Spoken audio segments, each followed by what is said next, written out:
A woman will literally rewrite the entire story of your relationship inside her head.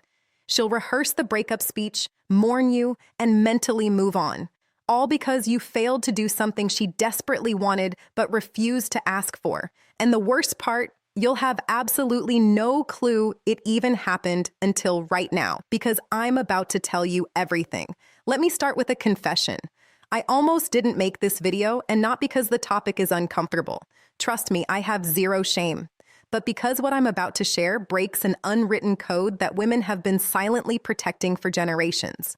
Researchers at the University of Texas conducted a multi-year study on communication gaps in romantic relationships. And they found something that should genuinely alarm every man watching this. 72% of women admitted to wanting specific behaviors from their partner that they had never once verbally requested. Not because they forgot, not because it wasn't important, because they believed that having to ask would strip the behavior of its meaning entirely. She would rather go without the thing she wants than have to explain it to you. That's not stubbornness. That's not a flaw. That's wiring. And if you don't understand that wiring, you will keep losing women who were completely in love with you, and you'll never understand why they left. Now, I titled this video Dirty for a reason, but probably not the reason you're thinking. Some of these are physically intimate, sure, but most of them are dirty in a different way. They're the thoughts she buries because society told her wanting them makes her too much, too needy, too traditional, too intense. So she shoves them into a mental vault, locks it, swallows the key, and prays that somehow you just figure it out. Well, today is the day you figure it out. And I'll warn you, number 3 on this list is the one that breaks most relationships. Silently, invisibly, without a single argument. It just erodes things until one day she's gone and you're holding your phone, wondering when everything changed. So pay attention when we get there. Here we go. Number 7. Interrupt her overthinking with physical certainty. Every woman has a version of this moment. She's spiraling. Maybe it's about work. Maybe it's about her mother said. Maybe it's about a comment her friend made 3 days ago that she's been mentally dissecting with forensic precision. Her brain is running 17 tabs and none of them are loading properly. What most men do in this situation is try to fix it. They start troubleshooting. Well, have you tried talking to your boss? Maybe just don't respond to her text. And from a logical standpoint, that makes perfect sense. Problem identified, solution offered, case closed. But here's what she actually wants and what she will chew her own off before requesting. She wants you to walk over without saying a single word. Take her face in both hands and kiss her forehead or pull her against your chest and just hold there. No advice, no commentary, just your physical presence communicating something that words consistently fail to deliver. I'm here. I'm solid. You can fall apart for a second because I'm not going anywhere. Neuroscientist Dr. Tiffany Field, who founded the Touch Research Institute at the University of Miami, has published over 100 studies proving that physical touch reduces cortisol levels by up to 31% within minutes.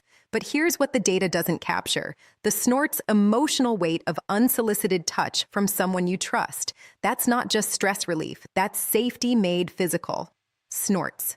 She won't ask for this because asking for comfort feels like admitting weakness. Most women have been conditioned to handle everything themselves. Requesting to be held feels like filing a formal complaint against her own independence. So, she spirals alone and quietly resents that you didn't notice. You don't need to read her mind. You need to read her shoulders. If they're tense, if she's gone quiet, if she's scrolling her phone but clearly not absorbing anything, that's your signal. Don't ask what's wrong. Just close the distance and be the interruption her nervous system is begging for. Number 6. Say her name during intimate moments, and not just those moments. There is something neurologically electric about hearing your own name spoken by someone you're attracted to. A study from the journal Brain Research found that hearing your own name activates specific regions of the left hemisphere associated with self-representation and identity processing. Your name is the one word in any language that your brain treats as fundamentally yours. Now, apply that to intimacy. Not just physical intimacy, though. Yes, absolutely that. But also the quiet moments when you're cooking together and he says your name before asking you to hand him the salt. When you're walking ahead of him and he calls your name just to make you turn around so he can look at you. When he's telling a story to his friends and says, "So then Sarah turns to me." And the fact that she exists in his narrative by name, not as my girlfriend or she, but as her. Most men default to pet names. Babe, baby, hun. Those are warm and familiar, but also generic. Every woman he's ever dated was probably Babe at some point. Her name, though, that's exclusively hers. Snorts. And when you use it in a moment of intensity, a whispered confession, a heated argument where you stop and say her actual name, a moment of closeness where her name is the only word you can manage, that creates a response that pet names simply cannot replicate. She'll never ask you to use her name more often because that would make it feel manufactured. The power is that it feels instinctive, like you're so consumed by her specifically that her name is the word your brain reaches for automatically. Number 5, handle another man's attention toward her with calm dominance, not reactive jealousy. This one is spicy, and I know it's going to trigger some debate, so let me be precise. She does not want you to start a fight or make a scene. That's not attractive. That's a liability. But she also doesn't want you to be completely unbothered. If another man is clearly flirting with her and you just sit there sipping your drink with zero reaction, she registers that. And what she registers is not, "Wow, he's so secure."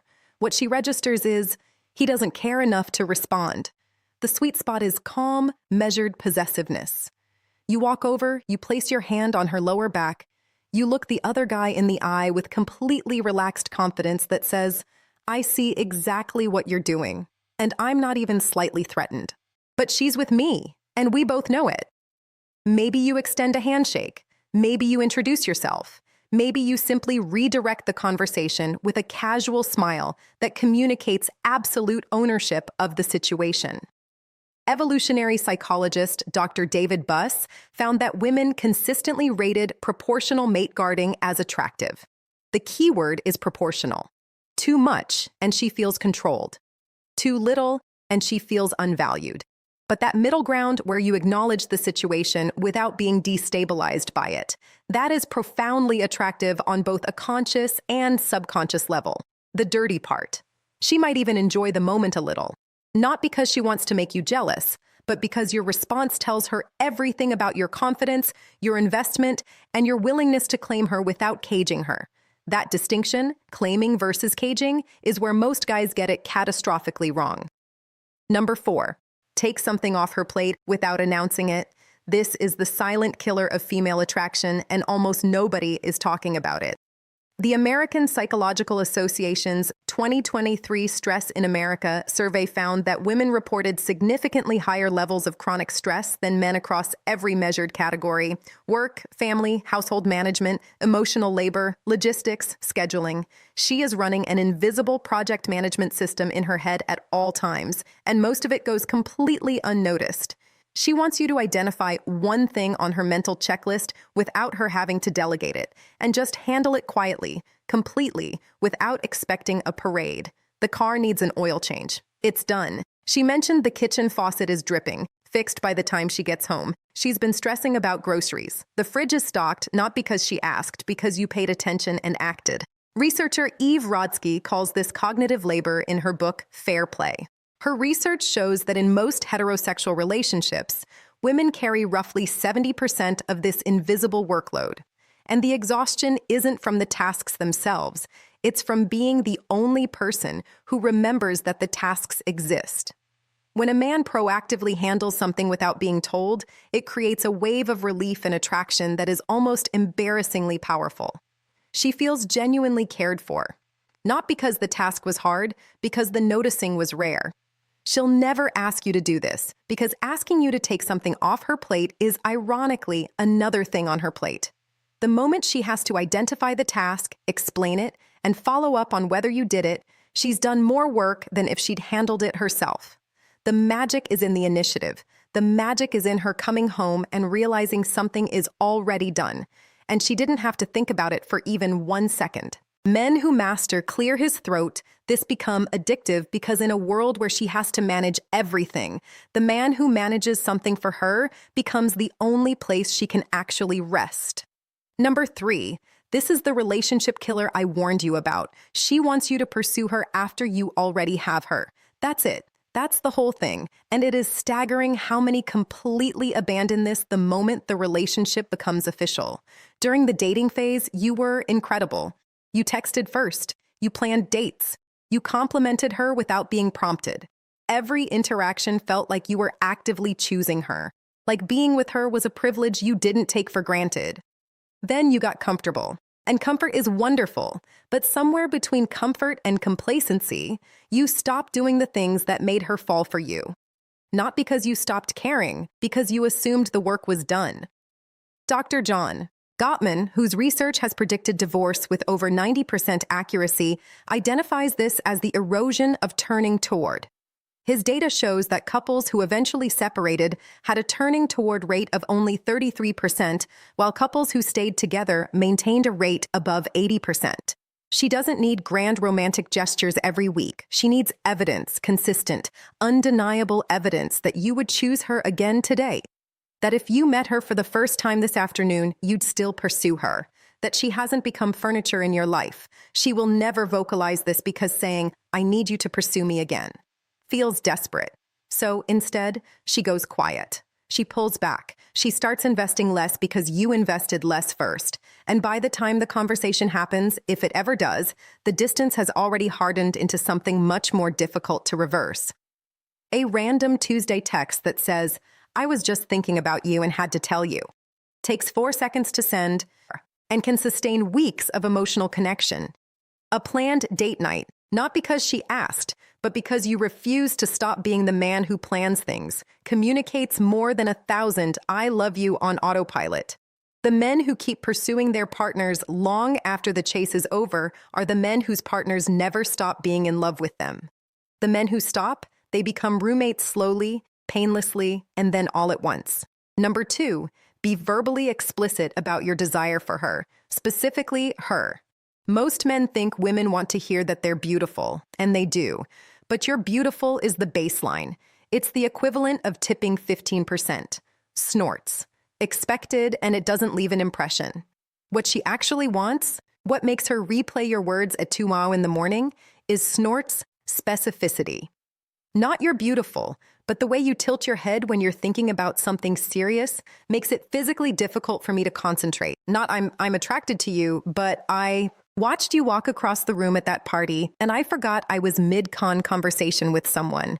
Not you look good, but that thing you did with your hair today, I've been distracted since this morning, and it's becoming a problem. The dirty element here is intensity. She wants to feel like your attraction to her is slightly unmanageable, not in a threatening way, in a way that communicates, "You have disrupted my ability to function normally, and I am not even a little bit sorry about it." That raw, almost confessional quality where you're not delivering a compliment, but admitting to a condition, that's what makes women feel genuinely desired.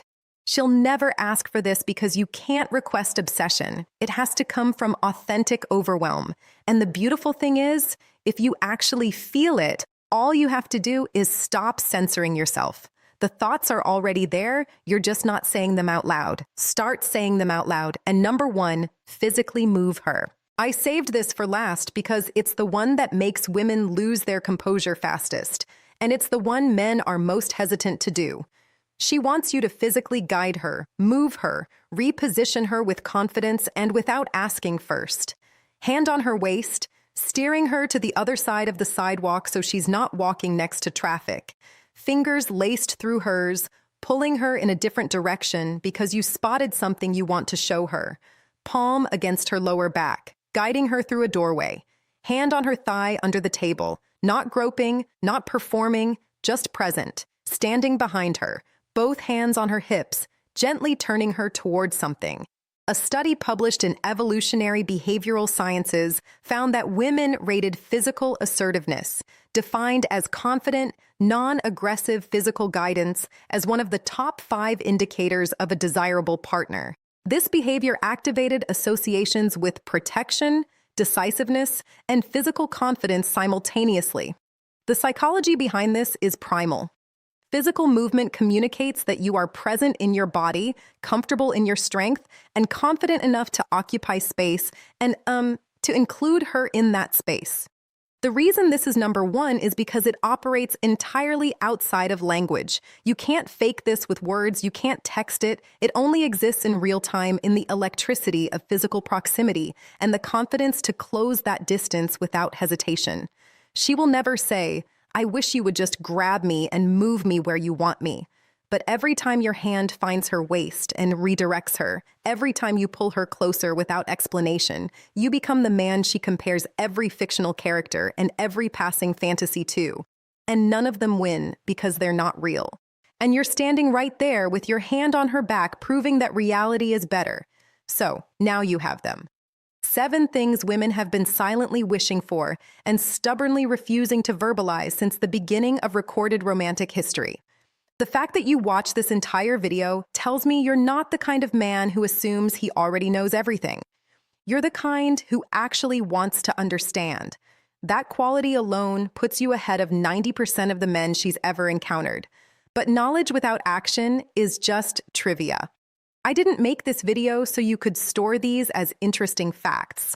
I made it so you could use them tonight, tomorrow, in the next quiet moment where you choose between playing it safe and doing something that actually makes her feel something. Choose the second option every time. Now, here's something that ties everything together in a way that might genuinely change your next interaction with her. While you've been sitting here learning what she secretly wants, there's an entirely separate reality playing out on her end that you're probably blind to. She's been watching YouTube. She's been evaluating, calculating, and in many cases, she's already made her decision about you. The verdict is in, and she's not sharing. The video appearing on your screen right now is called 4 Clear Signs She's Already Chosen You, but isn't telling you.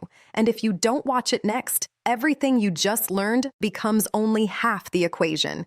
Knowing what she wants is powerful, but recognizing when she's already decided you're the one, that's the difference between a man who's trying and a man who's already won without realizing it. It's right there. Go watch it now.